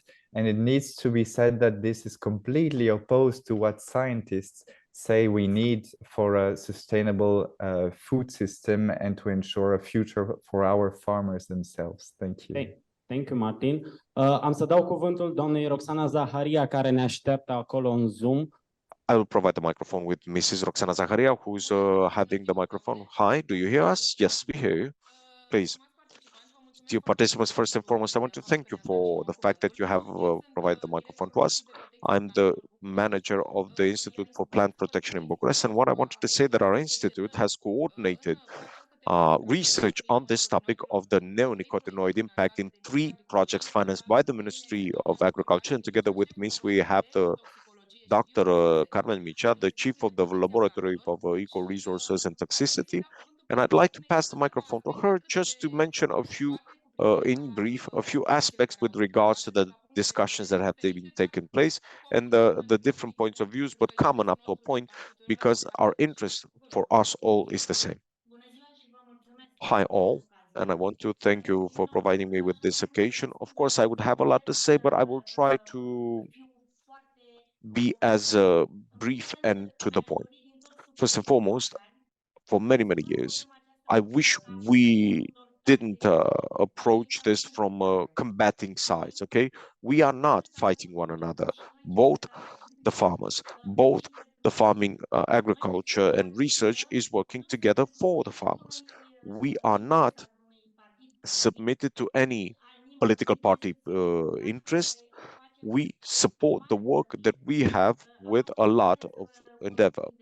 I've had for the past 5 years the opportunity to lead 3 projects that have been financed by the Ministry of Agriculture and the Academy of Chemical and Agricultural Studies, to have the possibilities for those 5-year studies in order to monitor the neonicotinoid residue, respectively the 3 substances, cotianidin, diametoxam, so on, in the soil, in different stages of vegetation and the products themselves. We have analyzed during the 5 years there are over 735 samples, of which just 13.5% had the neonicotinoid content, most of the sampling being represented by soil sampling, as it is normal since gets in that soil.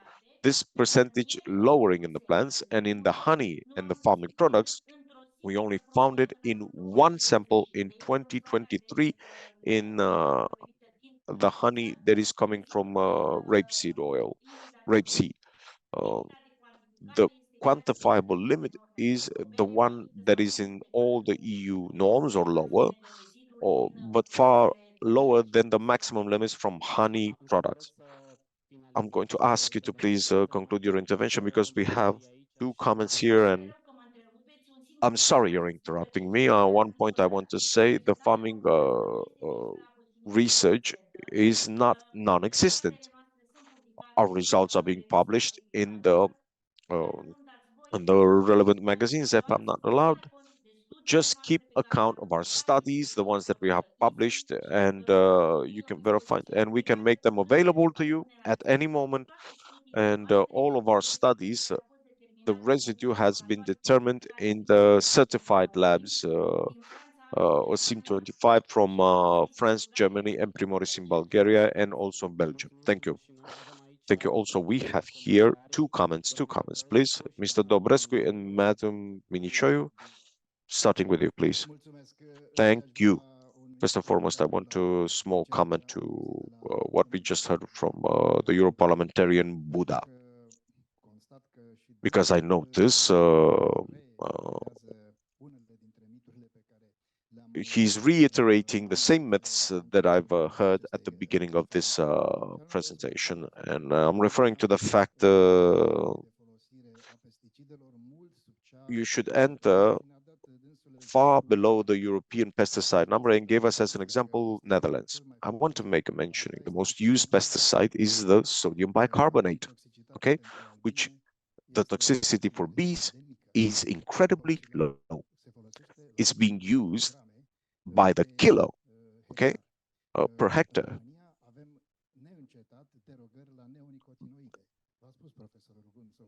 Mr. Rugun said when it comes to the level of toxicity, if we were to use it in Romania, when it comes to that point, it's a question of also quantity per hectare.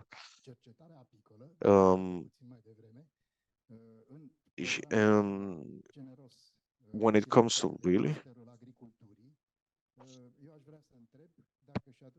when it comes to this point, because you have participated at this research, this is the first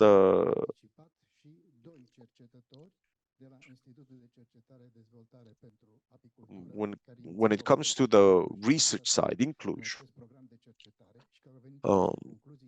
when it comes to such completely different conclusions that have been mentioned earlier, when it comes to the stages in the program, okay? This publication in the quotation for the ICES standing, it's about that method of confirming from a scientific point of view, because when it comes to independent evaluation, it has to be done by other scientists too. If I can intervene, Mr. Buda, intervene quite so tempestuously. Very short, please. But could you intervene after Madam Buinichoy? He ignores it. So related to the quantities that are being used for us is the data that is supplied by the European Parliament. And an average was made by the toxicity level, meaning the quantity that is being used by the Netherlands. And I gave Netherlands by chance. It's from the perspective of toxicity. Once again, my message is to support the agricultural sector. Speaking of the intervention on the other side, research is working in that direction, but we all have to be an integrated part for this effort, without a doubt. Mr. Minichoy, thank you. And I'm happy that Mr. Buda and both Mr. Ștefănuț are participating here. Their dialogue, our voice, the small producers, is unfortunately very rarely heard by the decision factors. Unfortunately, reality is showing us that the industrial farming has the largest platform, largest visibility, largest influence. We want the vote next week to have a clear support for this regulation of usage, sustainable usage, responsible usage of pesticides. We are more than aware that industrial farming is here to stay, okay? It won't disappear. And it also has the largest support, both financially, as well as everything that it means law in effect. The economic side of it is absolutely 100% on the side of chemical large-scale agriculture. But you have to find room in this society for peasant farming. We have to be included in the taking of decision. We have to be part of the process. We don't need pesticides. We say it loud and clear. We want them reduced. We want to find integrated solutions for the responsible usage of pesticides. We know that in certain cases, the pesticides are necessary in order to answer to the issues that we are confronted by. And we shouldn't treat it as a rule, as Madam from La Paz said, that they're medicine for plants. We don't feed ourselves with medicine, we feed ourselves with food. We use medicine when we're sick. Unfortunately, industrial farming is using the so-called medicine, meaning the chemicals, as a rule, basic rule when it comes to being here for all this vegetation.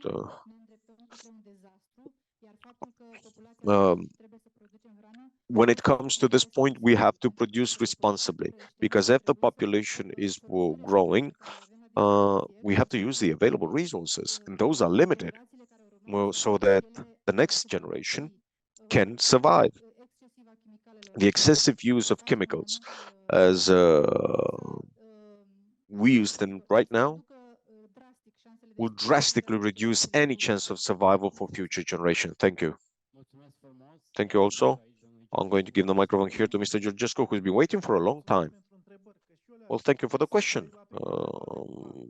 For the first map, if you provide 200 people, I'll do it in just a few, from that point of view. I need these people. But of course, we need, in terms of methodology, if you have this point, when it comes to that. When you're speaking about the explosions for the pests and well, for example, the mussels of grains, right? The grain is not treated with neonicotinoid, but you have to bring something to it. And all others, the entomology of this being used 50 years ago for rape. The moth of cabbage, right? I don't know. I think I said something funny. I went to Fundula, okay? I took the train for the research there, and I could see the moth flying in the rain, and I caught it. I wrote in the magazine, right? I completely agree. Of course, you have to jot it down. You need health for the people. You need farming, okay? We want to put plant protection to another level. I compare farming with a jewel, okay? Our farming is a jewel. We need a jeweler, okay? That jeweler is the researcher. Without a good researcher, you cannot pull something out. So thank you once again for the question. And perhaps you have solution with students. I need 210 people for 2 months, April and May. And one more thing, it's not that easy because you're looking at like this keyboard. No. He can hide it. He sits at the base of the plant. I learned the job from the laboratory, Mr. Bărbulescu, right? I knew it then.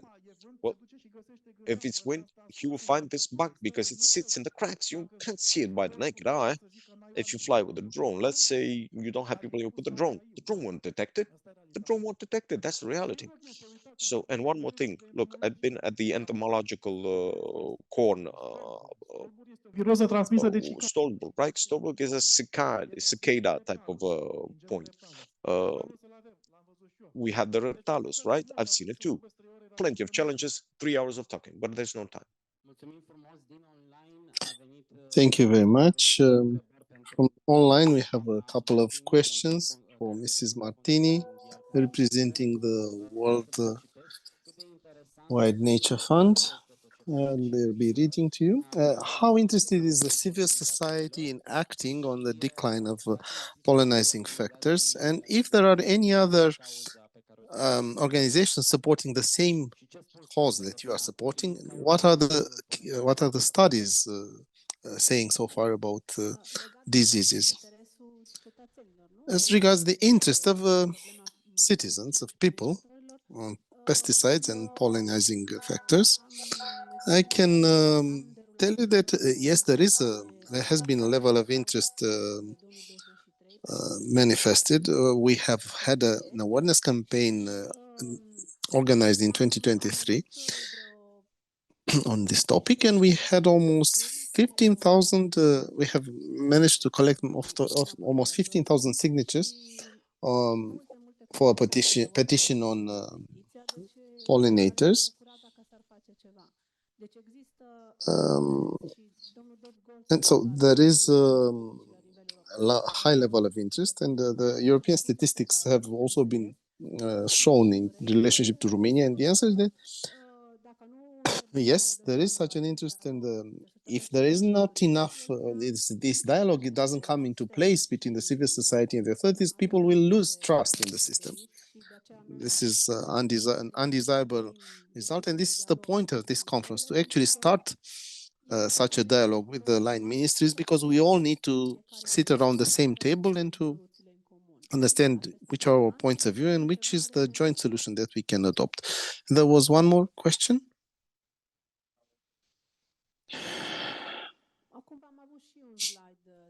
Well, as I mentioned in my presentation, there are a number of reasons interconnected. This is why, stating again, there is a need for this integrated, multi-sectorial approach to address such issues. And the point is that such cases are more related to human activities. We need to identify such alternative solutions, because obviously we are applying a lot of pressure on our planet. And if the rate of exploitation of ecosystems is beyond their capacity to regenerate, they are not going to be provided with any benefits. And that is the question: how far should we push these limits? Because at some point the planet cannot go any further. Thank you. Are there any questions from the room? One, two. We will take both these questions at the same time. Which is the lifespan of a bee? Okay, one. And the panelists will be answering. I have a couple of questions. Maybe you should answer to the first question. Very short. Mr. Buddha, you introduced us to that figure, 640 grams per hectare. I wanted to ask, is this an average of what? Are these, is this divided according to types of agriculture, types of farms, or industrial agriculture? So where is the figures coming from? Okay. If Mr. Buddha is still with us, we'll be inviting him to answer to the first, after we answer the first question, the lifespan of a bee. It is a joke. A bee lives as much as the pesticides leave them to live. Of course, I cannot provide this answer. During summer, the bees are living for 40, 45 days. During the winter, they survive for 6 months. That would be. If I can add something.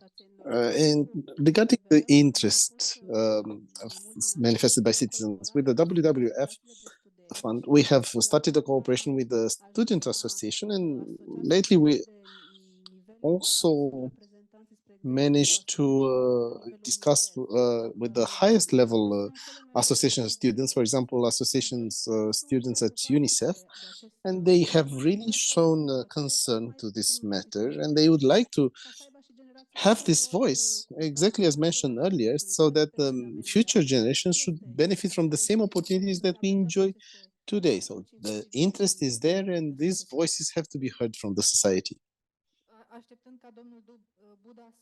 We'll be waiting for Mr. Buddha to also answer to that last question in the room. I also wanted to add to this dialogue on neonicotinoids. The objective of this conference was, on one hand, to discuss about the vote cast by European parliamentarians next week on this regulation. On the other hand, to discuss about a historical issue that Romania has been confronted with in terms of neonicotinoids. And we are still having this hope that Romania will stop dealing with the exemptions and will not authorize any more neonicotinoids, which are illegal pesticides in the European Union. I'd like to thank very much to the ladies who have been sending the results of a number of surveys that they have participating to. But in the European Union, EFSA, which is the highest authority in terms of research on food and agriculture, This is the European Food Safety Agency. This was the one recommending to the European institution that neonicotinoids to be forbidden. And this was not done based on some subjective opinions, but with scientific basis, because this is a scientific body. At European level, the scientific community and the authorities in this area have all agreed that neonicotinoids represent an issue, that they have relied on expressing this opinion on scientific arguments. We really trust this institution, and we think that this measure should be able to protect us. And Romania, I hope, will not make any more illegal use of these pesticides or make use of such methods to grant permits for forbidden pesticides. There are enough pesticides on the market anyhow. We should not be using the most toxic ones and the ones who raise most issues. Thank you, Mr. Buddha. You have the floor to answer to the question coming from our public. Well, if Mr. Buddha is still with us. No, Mr. Buddha is no longer with us, so we have the he will have his email address. You can write to him directly to the European Parliament. If there are any further questions in the room, please raise your hand. Before anything else, I'd like to ask a question.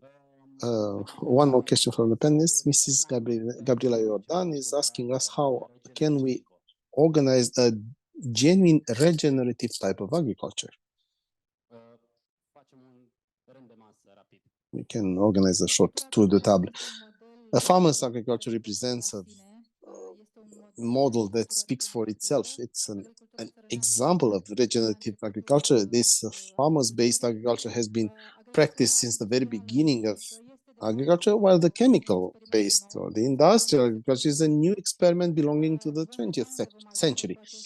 We'll see how far can we get with this experiment. Nevertheless, the history has shown us that small-scale agriculture, more diversified agriculture works.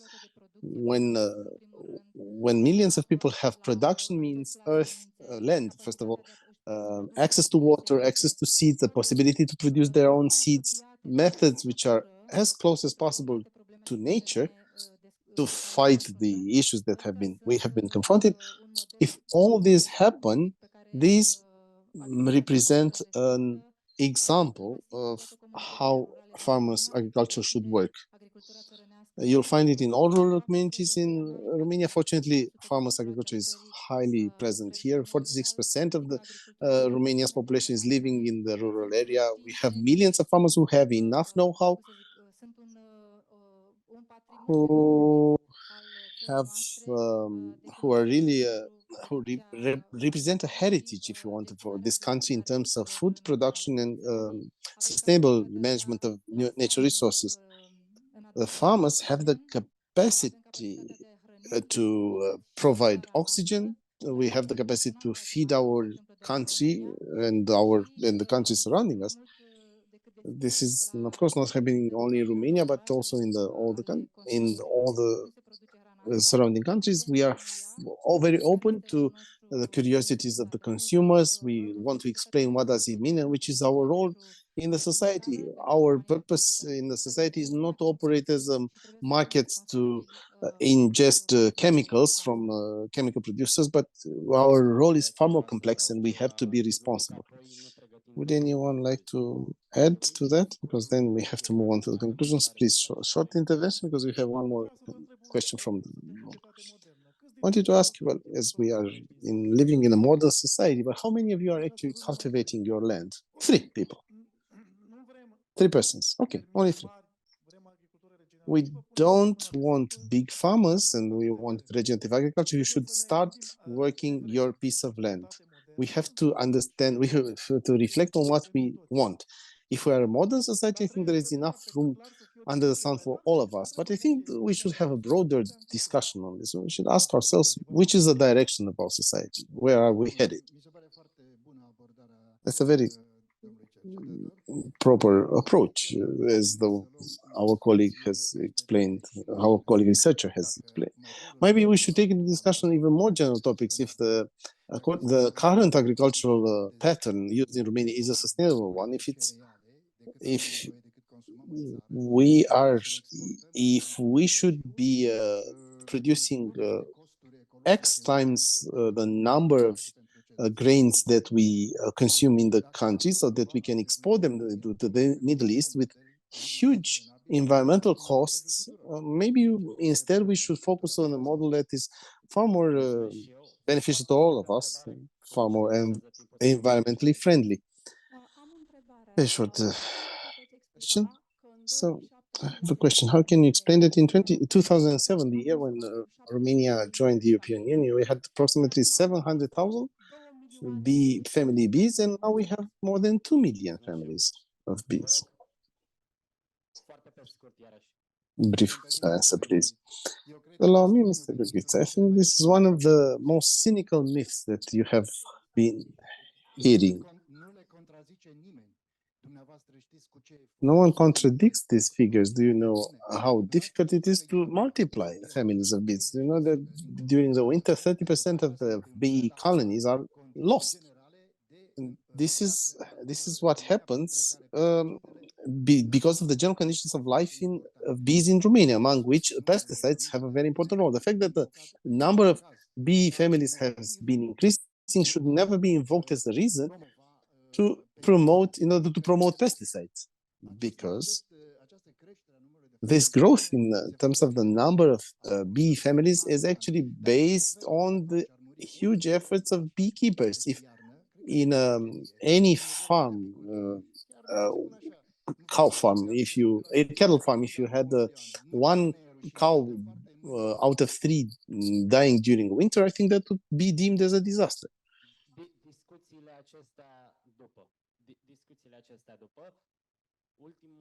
We'll continue these discussions after the end of the conference. The last round of conclusions, or one more question?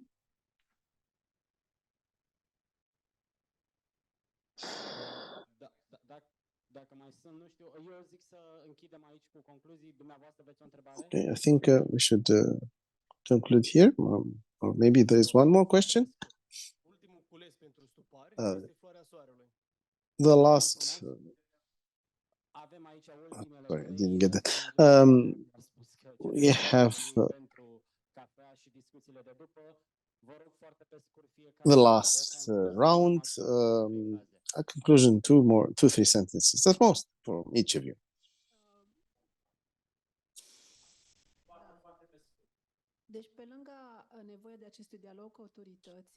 So besides this need to continue the dialogue with the authorities, I think as a citizen, I'd very much like to have the possibility to choose. And this is why it is important to support, as mentioned by Ramona earlier, to support through this regulation.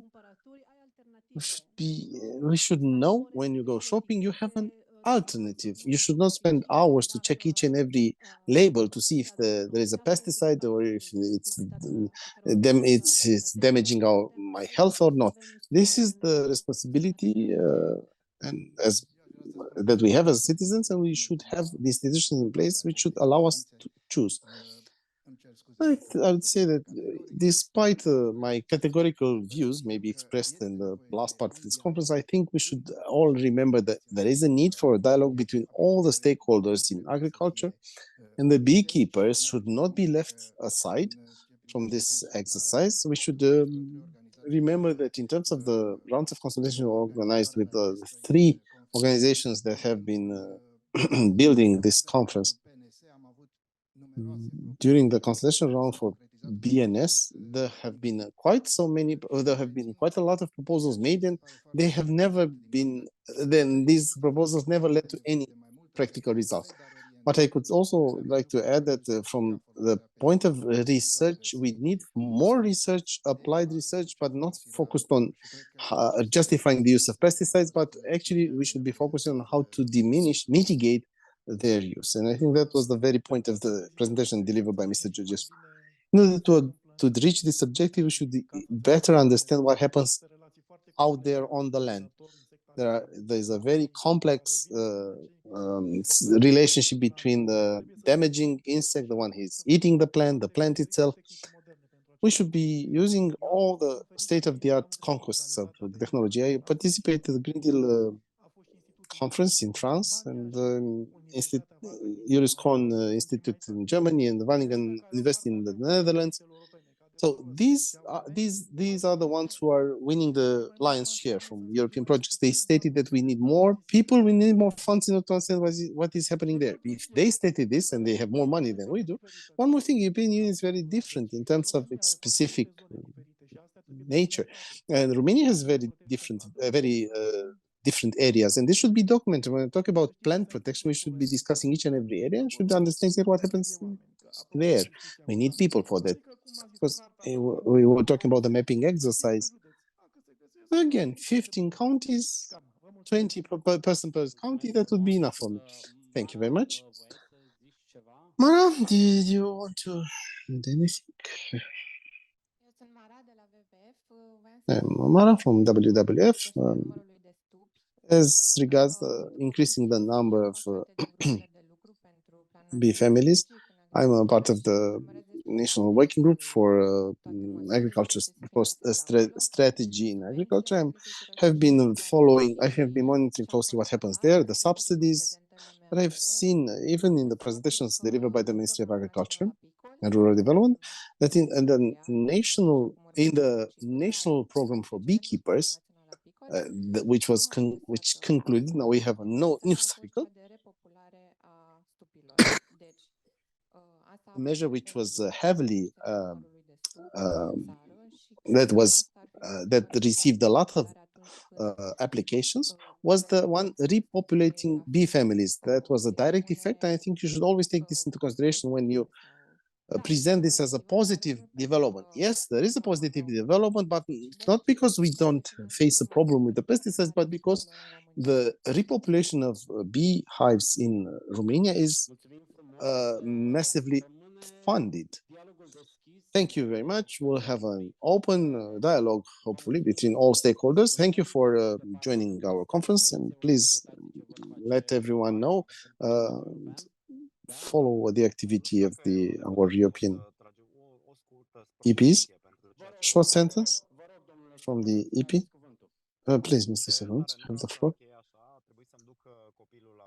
I had to take my child to the kindergarten. I was only able to listen to the works of the conference. I just wanted to add something. Those who feel that this regulation needs to be promoted, please exert pressure over the European Parliament. This is the same we did when we had the